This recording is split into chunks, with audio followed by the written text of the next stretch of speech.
On est à la mairie de Grenoble, je suis du coup adjoint au maire de Grenoble en charge de tout ce qui est économie, commerce, artisanat dans l'équipe d'Éric Piolle. Et du coup là on est dans mon bureau et Pixel est aussi dans son bureau. Ah oui, tu veux dire bonjour à la caméra aussi? Pendant ce temps-là, à la mairie de Grenoble, Viens faire la sieste.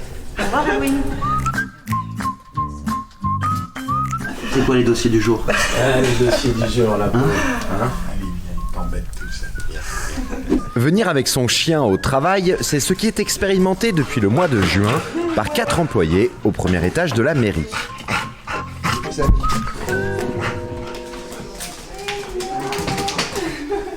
ça va?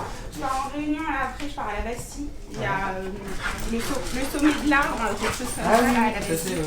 C'est peu habituel, oui, c'est agréable. Par exemple, quand vous avez 10 petites minutes entre 2 rendez-vous, de pouvoir être avec lui et plutôt qu'il soit à la maison tout seul, c'est un moment de partage et ça fait du bien à tout le monde. Un parcours spécifique a été mis en place pour les déplacements de Pixel, de Madrid, d'Isha et d'Alwin. Des autocollants préviennent de la présence de ces animaux sur les portes des élus et des agents. Les chiens ne peuvent pas être présents lors des rencontres avec les habitants. Il a vu son copain, il est trop content, c'est bon, maintenant il est calme. Les bus sont très sages dans les couloirs, ils sont tenus en laisse, bon, pas de salle de réunion, ce qui est normal, on évite les aboiements pour maintenir le calme quand même. Ce qu'il faut savoir, c'est que ça existe depuis longtemps dans le privé, en France par exemple, et ailleurs aussi dans le monde. Donc on se dit pourquoi pas nous? C'est le premier rappel au bureau.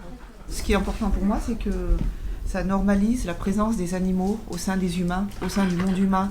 Donc les faire venir dans le lieu dans lequel on passe le plus de temps tous les jours, ça permet de s'acculturer, de s'accoutumer. Il y a plein de gens qui ne connaissent pas en fait les animaux. Les chiens de catégorie 1 et 2, comme les pitbulls ou les rottweilers, ne sont pas autorisés. Les chats ou les autres animaux de compagnie non plus. Donc en fait, on y va pas à pas. C'est juste une expérimentation. J'espère qu'un jour, ça s'ouvrira à d'autres animaux. Il faut que l'animal ait un carnet de santé à jour, qu'il ait ses vaccins, il faut qu'il soit sympa. Alors nous on a la chance pour l'instant sur l'expérimentation au premier étage de pouvoir avoir notre chien, mais l'objectif à terme c'est que l'ensemble aussi des agents qui le souhaiteraient puissent l'avoir également, qu'il n'y ait pas simplement une seule partie des agents qui puissent en bénéficier, mais l'intégralité de celles et ceux qui le souhaitent, avec toujours aussi cette bienveillance et ce respect pour ceux qui ne sont pas forcément proches des animaux. En France, de plus en plus d'entreprises acceptent que les salariés viennent avec leurs animaux de compagnie. Cette pratique est plus rare dans les grandes mairies.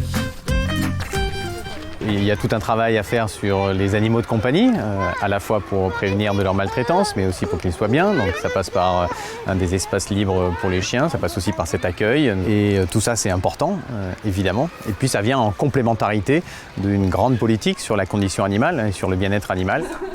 Ben oui, je suis contente de te voir aussi.